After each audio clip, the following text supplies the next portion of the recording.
نحمده ونصلي على رسوله الكريم اما بعد فاعوذ بالله من الشيطان الرجيم بسم الله الرحمن الرحيم رب اشرح لي صدري ويسر لي امري واحلل عقدة من لساني يفقهوا قولي.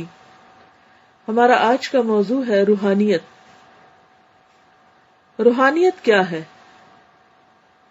روحانیت کا لفظ روح سے نکلا ہے کہ انسان کے اندر جو روح اللہ نے ڈالی ہے اس کی نشو و نما ہو، اس کی ترقی ہو، وہ مضبوط ہو، وہ قوی ہو، تاکہ انسان ایک بہتر انسان بن سکے. روحانیت کیا ہے؟ خدا اس کو ابدی طور پر گلاب کے پیڑ کے روپ میں دکھا رہا ہے. یعنی روحانیت کو آپ سمجھنے کے لیے ایک مثال کو ذہن میں رکھیں. گلاب کے پیڑ میں کانٹا بھی ہوتا ہے اور پھول بھی. نوکیلے کانٹوں کے ساتھ خدا اسی شاخ میں ایک پھول اگاتا ہے جس میں مہک ہو، جس میں رنگ ہو، جو اپنی خوشبو سے دور تک کے لوگوں کو معطر کر دے. یہ ہے روحانیت کا قدرتی نمونہ. یعنی کیا مثال ہے کہ جس طرح گلاب کانٹوں کے بیچ میں رہتا ہے، ایک ہی شاخ پر کانٹوں کے ساتھ رہتا ہے، اور کانٹوں کے بیچ میں رہتے ہوئے اس کے اندر خوشبو بھی ہے، رنگ بھی ہے، اور ایک اٹریکشن ہے، اور وہ لوگوں کو خوش کرتا رہتا ہے. اسی طرح انسان بھی ایسے ماحول میں رہتے ہوئے جو کانٹوں سے بھرا ہوا ہے وہ لوگوں کے فائدے کا بن جائے. اور یہ صرف اسی وقت ہو سکتا ہے جب اس کی اسپرچولیٹی جو ہے وہ اسٹرانگ ہو. یہ ہے روحانیت کا قدرتی نمونہ. روحانیت نام ہے کانٹوں کے بیچ میں پھول بن کر رہنے کا. روحانیت یہ ہے کہ آدمی زندگی کے کانٹوں میں نہ الجھے، وہ بھڑکنے والی باتوں پر نہ بھڑکے، ناخوشگوار تجربات اس کے اعتدال کو بھنگ نہ کرے. کہتے ہیں رنگ میں بھنگ ڈالنا، یعنی اس کے اعتدال کو خراب نہ کرے. دوسروں کا ناپسندیدہ روپ اس کے اندر غصہ اور انتقام کے جذبات نہ پیدا کرے. وہ خود اپنے اصول کے تحت جیے. اس کی ذہنی سطح اتنی بلند ہو چکی ہو کہ پتھر مارنے والے کا پتھر اس تک پہنچ ہی نہ سکے. یعنی لوگوں کی باتوں اور لوگوں کے تانوں اور لوگوں کے ہرٹ کرنے والے رویوں کو وہ اس طرح نظر انداز کر جائے جیسے کوئی بات ہوئی ہی نہ ہو. روحانیت کو قرآن میں ربانیت کہا گیا ہے. آپ لوگوں نے تعلیم القرآن جب شروع کیا تو آپ کو ایک آیت یاد کرائی گئی تھی، اور وہ قرآن مجید پڑھنے کا مقصد تھا کہ کیوں پڑھا جائے قرآن مجید اور اس سے ہمیں کیا حاصل کرنا ہے. اور وہ آیت ہے سورۃ آل عمران کی، وَلَٰكِن كُونُوا رَبَّانِيِّينَ بِمَا كُنتُمْ تُعَلِّمُونَ الْكِتَابَ وَبِمَا كُنتُمْ تَدْرُسُونَ. لیکن یہ کہ تم ربانی بن جاؤ، رب والے، کیونکہ تم قرآن کی تعلیم دیتے تھے اور قرآن کو پڑھتے تھے. تو قرآن کو پڑھنے پڑھانے کا بھی اصل مقصد کیا ہے؟ کہ انسان کے اندر اللہ کا قرب پیدا ہو، اس کے قرب کا احساس ہو، وہ رب کی یاد میں جیے.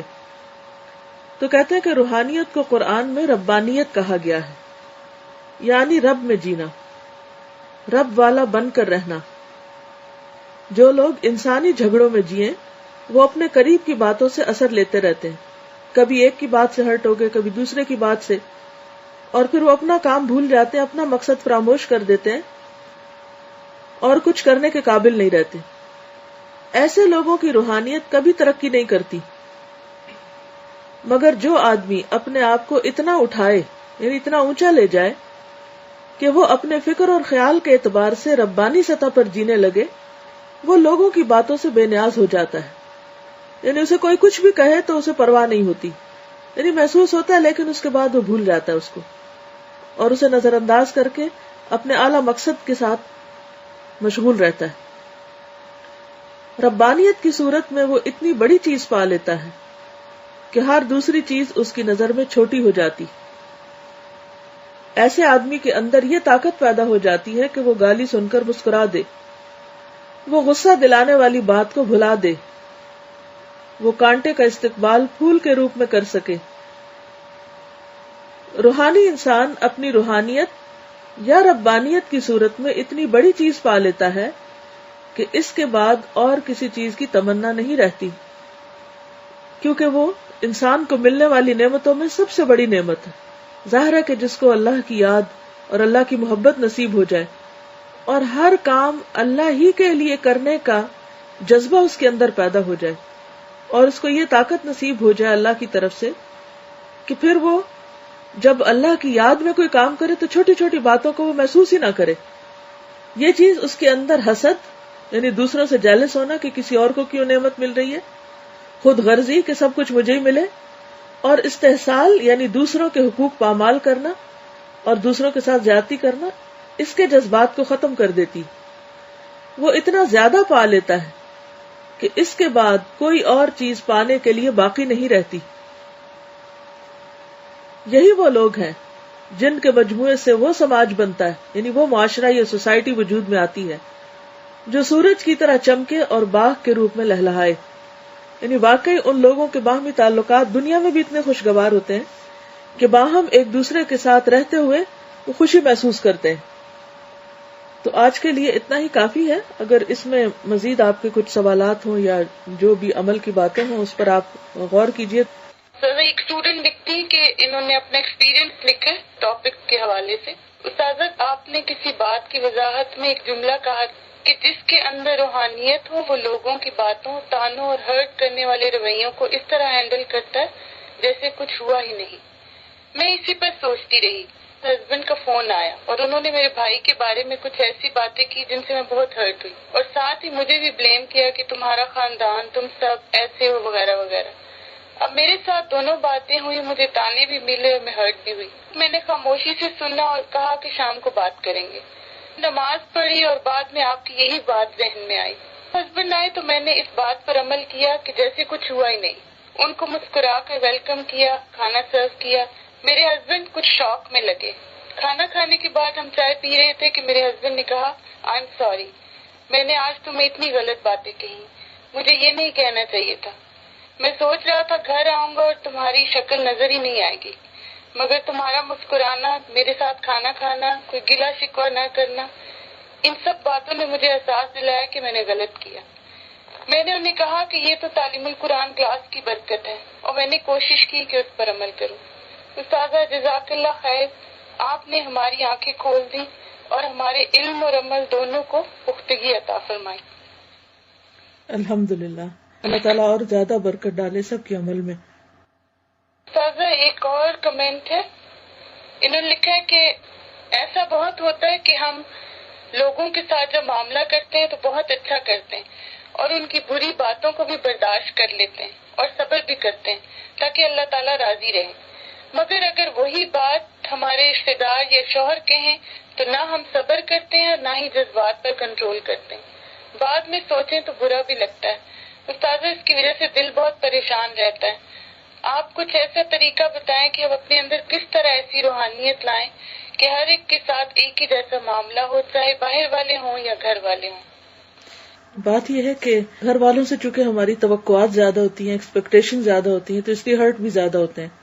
یہ بالکل ایک قدرتی بات ہے۔ دوسری بات یہ ہے کہ گھر والوں سے ہمارا معاملہ روز رہتا ہے، باہر والوں سے تو کبھی کبھی ہوتا ہے یا دن کے کچھ حصے میں ہوتا ہے، لیکن گھر والوں کے ساتھ صبح شام ہوتا ہے، تو وہ اس فریکوینسی کی وجہ سے اور ان توقعات کی وجہ سے پھر ٹکراؤ بھی زیادہ ہوتا ہے۔ لیکن اس کا یہ مطلب نہیں کہ ہم اپنے آپ کو کوئی ایکسکیوز دے دیں۔ انسان جب ایک شعوری زندگی بسر کرتا ہے، جیسے کہ آج بھی انشاءاللہ ٹاپک ہوگا تقویٰ، اور تقویٰ ایک شعوری زندگی کا نام ہے، کہ انسان جب صبح ایک دفعہ اٹھ جائے، نیند سے جاگے، تو وہ صرف نیند سے نہ جاگے بلکہ غفلت کی نیند سے بھی جاگے۔ اور غفلت کی نیند سے جاگنے کا مطلب یہ ہے کہ انسان اپنے حال کا سب سے پہلے جائزہ لے، اپنے اعمال کا جائزہ لے کہ وہ کیا کر رہا ہے، اپنی غلطیوں کو خود دیکھنے والا ہو کہ کہاں کمی کر رہا ہے، کہاں کس پہ زیادتی کر رہا ہے۔ تو انشاءاللہ تعالی جب ہم شعوری زندگی بسر کریں گے اور اپنی غلطیاں نظر بھی آتی جائیں گی تو ساتھ ساتھ اصلاح بھی ہوگی۔ اصلاح کے باوجود، کوشش کے باوجود پھر بھی غلطیاں ہوں گی، لیکن جب انسان ایک منزل کی طرف چل پڑتا ہے تو آخر کامیاب بھی ہو جاتا ہے۔ اور انشاءاللہ اس سفر میں آپ جو وقتاً فوقتاً کامیابیاں حاصل کریں گے، جیسے ابھی ایک بہن کا آپ نے ایکسپیرینس سنا، تو اس سے آپ کی ہمت افزائی اور زیادہ ہوگی۔ یہ بھی یاد رکھیے کہ شیطان بھی اور زیادہ کوششیں آپ کے خلاف کرنے لگے گا کہ اب یہ شخص میرے ہاتھ سے پھسلنے لگا ہے، میں اس کو اپنے پھندے سے جانے نہ دوں، کیونکہ یہ سب شیطانی کاروبار ہے اور فریب کاری ہے کہ وہ ہمیں انہی باتوں میں الجھائے رکھتا ہے تاکہ ہم کوئی مفید اور مثبت کام کرنے کے قابل نہ ہوں. ہماری ساری انرجیز کو، ہماری ساری طاقتوں کو گھن لگ جاتا ہے، ہم کمزور ہو جاتے ہیں اور کوئی پروڈکٹیو اور تعمیری کام نہیں کر سکتے. لہٰذا اس اعتبار سے بھی ہمیں چوکنا رہنے کی ضرورت ہے اور ہمیں مزید اللہ تعالیٰ کی مدد اور دعا اور شیطان سے حفاظت کے لیے اللہ کی مزید مدد کی ضرورت ہے، اور اس کے لیے دعا اور اذکار اور مخصوص حالات میں خصوصی طور پر نماز، جیسے اللہ تعالیٰ کا حکم ہے یا ایھا الذین آمنوا استعینوا بالصبر والصلاۃ، تو صبر کے ساتھ ساتھ نماز کے ساتھ اللہ کی مدد. تو انشاءاللہ ایک دفعہ آپ اس راستے پہ چل پڑے اور چلتے رہے تو جیسی بھی زمین آئے گی، جیسے بھی راستے ہوں گے، لیکن ترقی ہوتی رہے گی. پھسلیں گے بھی، گریں گے بھی، لیکن پھر بھی انشاءاللہ اگر چلتے رہے تو ایک دن بھاری اور پرمشقت یہ جو سفر ہے یہ آسان ہو ہی جائے گا اور اس مشکل ترین چوٹی تک پہنچ ہی جائیں گے. لیکن اس کے لیے صبر اور انتظار کی ضرورت ہے اور مسلسل چلتے رہنے کی، کیونکہ چلتے رہنے سے ہی انسان کو منزل ملتی ہے. مایوس ہو کے نہیں بیٹھنا اور کبھی بھی ہمت نہیں ہارنی. مجھے یاد ہے بخاری میں ہم ایک حدیث پڑھ رہے تھے نا، حضرت عائشہ کی کوئی روایت تھی جی. پھر آپ نے اس کی وضاحت میں ایک بہت خوبصورت جملہ کہا تھا. آپ نے کہا تھا کہ حضرت عائشہ جو ہے یہ نبی صلی اللہ علیہ وسلم کی بیوی ہے اور ان کے اخلاق کے بارے میں بتا رہی ہیں کہ کتنے بلند اخلاق کے مالک تھے. تو ہمیں بھی چاہیے کہ اپنے گھر والوں کے ساتھ اتنا اچھا معاملہ رکھیں کہ ان کے سامنے ہمارا بلند اخلاق نظر آئے. تو یہ بات مجھے بہت اچھی لگی تھی کہ واقعی اگر ایک شوہر اپنی بیوی کو اچھا رول ماڈل دیکھے یا بیوی شوہر کو اچھا رول ماڈل دیکھے تو وہ چیز پھر بعد میں بہت زیادہ فائدے مند اور خیر کا باعث بنتی ہے. جی. اور ایک اور چیز جو قرآن پاک میں اللہ تعالیٰ میں بتاتے ہیں کہ اعفوا واصفحوا، معاف کر دو، درگزر کر دو، جانے دو. تو یہ فارمولہ ہے خوشگوار ازدواجی اور گھریلو زندگی کا کہ اس میں آپ کو روز معاف کرنا ہوگا، روز درگزر کرنا ہوگا، روز ایک دوسرے کی غلطیوں کو معاف کرنا ہوگا. اس کے بغیر آگے نہیں چل سکتے کیونکہ یہ زندگی ایک امتحان ہے اور ہم ایک مسلسل اسٹرگل کے اندر ہیں. تو یہی ہمارا جہاد ہے. تو انشاءاللہ تعالی جب ہم کوشش کرتے رہیں گے تو اللہ کی مدد بھی شامل حال ہوگی. اور سازا ایک اور ہے، انہوں نے لکھا ہے کہ آج کا ٹاپک روحانیت بہت ہی پر اثر تھا. ہمارے لیے یہ سبق ہے کہ ہمیں سب سے زیادہ اہمیت اللہ تعالیٰ کی رضا کو دینی چاہیے اور اس کے لیے ہر سخت بات اور مشکل کو مسکرا کر برداشت کریں، کیونکہ اس کے بدلے میں انسان کو وہ چیز حاصل ہوگی جو ساری دنیا کی چیزوں سے بڑھ کے ہے، یعنی اللہ کا قرب. میرا سوال یہ ہے کہ کیا میں اس ٹاپک کا مفہوم صحیح سمجھی؟ جی ہاں، آپ درست سمجھی. اللہ آپ کی سمجھ میں اور اضافہ فرمائے. استاذہ ایک اور سوال ہے کہ انہوں نے لکھا ہے کہ جب کوئی مر جاتا ہے تو کہتے ہیں کہ اس کی روح نکل گئی. میرا سوال یہ ہے کہ اگر کوئی شخص روحانیت یعنی اللہ کی معرفت سے خالی ہو تو کیا اسے بھی مردہ کہیں گے؟ جی ہاں کہیں گے، کیونکہ قرآن پاک میں اللہ تعالیٰ فرماتے ہیں اَوَ مَنْ كَانَ مَيْتًا فَأَحْيَيْنَاهُ وَجَعَلْنَا لَهُ نُورًا يَمْشِي بِهِ فِي النَّاسِ. کیا بھلا وہ شخص جو پہلے مردہ تھا پھر ہم نے اس کو زندگی بخشی اور اس کو ایک نور عطا کیا جس کے ساتھ وہ لوگوں میں چلتا پھرتا ہے. تو انشاءاللہ آپ قرآن مجید میں اس کی مزید تفصیل بھی پڑھیں گے. اس کا مطلب یہی ہے کہ ایک شخص جو روحانیت اور ربانیت سے خالی تھا وہ ایک مردوں جیسی زندگی بسر کر رہا تھا اور پھر اس کے بعد ہم نے اس کو زندگی بخشی، یعنی ایمان دیا، اللہ کی معرفت ملی، اس کو دین کا علم ملا. تو پھر کیا ہوا؟ اس کو ایک نور نصیب ہو گیا اور پھر وہ اس نور کے ساتھ اب زندگی بسر کرتا ہے. تو یہ تو ایک واضح فرق ہے. استاذہ اتنے ہی سوالات تھے آج کے لیے. چلیے ٹھیک ہے، انشاءاللہ اجازت چاہتی ہوں. السلام علیکم ورحمۃ اللہ وبرکاتہ.